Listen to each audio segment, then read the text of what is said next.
Namaskar, this is Akhilesh Bhargav. Welcome to Tit-Bits on Business and Finance with me. The National Statistical Organization, the NSO, yesterday announced India's GDP growth rate as recorded in the July-September quarter this year. And the announcement was a grim one. The figures have been grim and we are not at all surprised by it.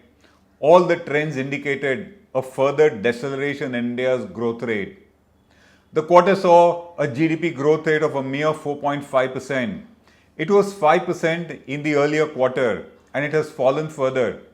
It is now at a lowest growth rate in the last 26 quarters. And this is the lowest growth rate recorded by the Indian economy during the Modi regime, both NDA 2 and 3.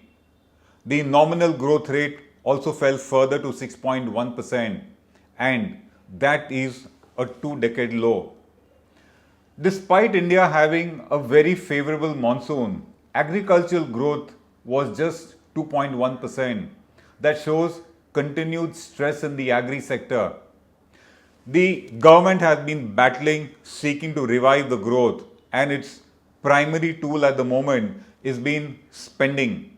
That spending also has its own limits, as we see in these figures that fiscal deficit for the year has been targeted at 7.04 trillion rupees, which is about 7 lakh crores.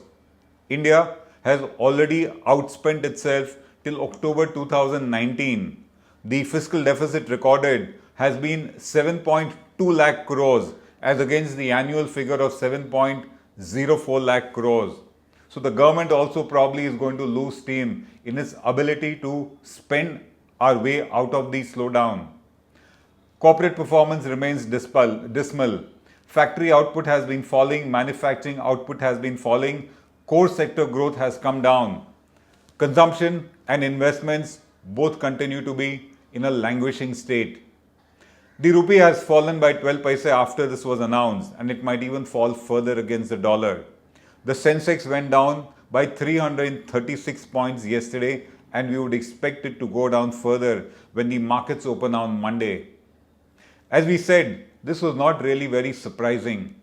In its report, Moody's, when it had downgraded its outlook to Indian economy to negative, it had clearly mentioned that economic performance is not going to match what the potential has been. And it had also said that there is a limit to how much the government can spend in order to get India out of this situation.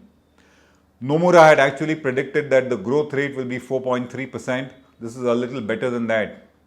The government still claims that the slowdown has bottomed out. The government may even say that growth will pick up in the third quarter, which is October onwards, even though yet another BJP MP the other day said that by March the slowdown will bottom out. The reality is, nobody really is able to predict accurately at the moment when will India's economic slowdown bottom out and we may start resuming an upward trajectory. The government may want us to believe that this slowdown of the Indian economy is part of an overall global synchronized slowdown in the global economy. We think that is not correct, because if that was so, then why has China grown at a better rate than India for this period? China's growth rate was 6%, even though it is at the center of the US-China trade wars and has been the worst affected in the global scenario. Even Bangladesh has been recording a growth rate of 7%, and these two economies are cued into the global economy in a large way. So trying to say that our slowdown is because of the global slowdown is not really true. The question that remains is, when and how did we get into this situation? How has India got itself into this 4.5 to 5% growth rate scenario? A continental surging economy like ours was never expected to be there. It is worth looking at how did we get into this scenario of a mere 4.5% growth rate. This continued slowdown in India's growth rate is worrisome to say the least. Mr. Modi has set a 5 trillion economy target for us for 2025, and this slowdown and where we have got ourselves into raises $1 trillion question according to us. How did we come here? The factors and the reasons are quite a number. The first one, banking and growth in the economy are directly interlinked. If banks suffer, growth suffers. And when the Modi government came to power, it already had a huge banking crisis which was there. They were late in recognizing this crisis for reasons best known to them, even though all the signs for such a crisis in the banking industry were very visible. Because this crisis was not tackled in time, it became even more serious. The gravity was never understood in time, such that the measures taken were late, and they were so late that this infection in the banking sector traveled to the NBFC sector also. This delayed recognition of the crisis in the banking and financial sector has been one of the reasons why we have come to this situation. The next is, when Mr. Modi came to power, he got a huge oil price dividend, as we call it. International oil prices had dipped, but the government did not reduce the prices we pay for petrol, diesel, etc. This resulted in a bonanza of over 10 lakh crores to the government at that point of time. That money needed to be used prudently to repair the economy and strengthen it, but it was not put to such use, such that questions are even asked now, what happened to that 10 lakh crores? And because that money was not well put to use, we are seeing the current state of the economy. The other reason why we got here is the government's attitude to be in a state of denial for sheer political convenience. If the economy is not doing good, we need to accept it and recognize it. The government, on the contrary, has often come up with questionable statistics, doctored statistics, in order to deny the actual statistics that come out. Because of that, we never get a solution, because the problem does not get recognized. And this also has to do with the government's tendency of indulging in what is called headline management. It is better to have good headlines and somehow come up with figures to deny a bitter truth. Rural stress has been one of the reasons why we see a slowdown. The rural economy is an important economy. It still employs 60% of India's workforce. Rural stress has continued. The government did not recognize it. And whenever it did, it came up with solutions in bits and pieces which have done little for the fortunes of the rural sector. The other reason we are in this situation is the half-baked schemes that the government came out with. Make in India was a good scheme. So was Skill India. But these were schemes that seem to have been announced on the spur of the moment without enough homework done by the government. They thus did not result in the objectives that were set for them, and the disappointment spread across. It also eroded the confidence of the industry in the process. So good schemes not well implemented have been yet another reason. Ease of doing business in India has become a controversial topic. The ground reality says that things are not good at the ground level, but the government doesn't accept it. It refers and points to the World Bank rankings to say that there is a substantial improvement in the ease of doing business in the country, which is not so. Those very rankings of the World Bank, according to us, are suspect and questionable. And in its zeal to give those rankings, the government has not come up with any measures to improve the situation.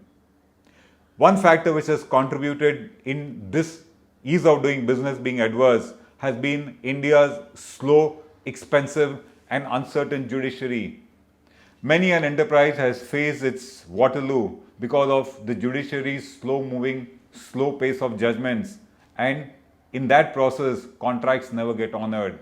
So the judiciary also has contributed to India's slowdown. The GST that was implemented in haste and demonetization, which was a political masterstroke but an economic disaster, are two very well discussed issues which are there, which have significantly contributed to the slowdown, particularly by impacting the informal and the MSME sector. When all this was happening, the government kept enacting new and new laws. Laws were made harsher and more oppressive. Compliance costs of laws shot up, and any violation nowadays is visited with huge penalty and sometimes prosecution, or rather often prosecution. That has also contributed to the slowdown, the dip in corporate fortunes that we see, because of which we have investors who are not willing to invest in any new project. Fresh investment has dipped to a 15-year low, and consumer spending has contracted in an economy like India with a population of 1.3 billion. These have been significant factors in as much as that if no new investment comes in, new jobs don't get created. If new jobs don't get created, household income goes down and consumer spending also goes down. These two have been important reasons in the slowdown that has occurred, where we see a 4.5% growth rate. While all this has been going on, the government has been belittling institutions and diluting their powers. The case of Reserve Bank is a classic one in this case. These are autonomous bodies who play an important role in the government and they need their independence. They are the ones who keep a check on the government and also ensure that the policies come out in a proper, unbiased, unpolitical manner. But the way this government has belittled the institutions has also been a reason why we see this kind of slowdown. While all this has been happening, what we are seeing is that there is a huge level of sycophancy in industry and finance.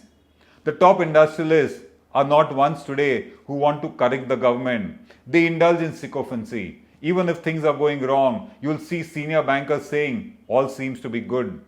In this scenario, who will correct the government? Because the small man has no voice. The big ones who have it have turned sycophants.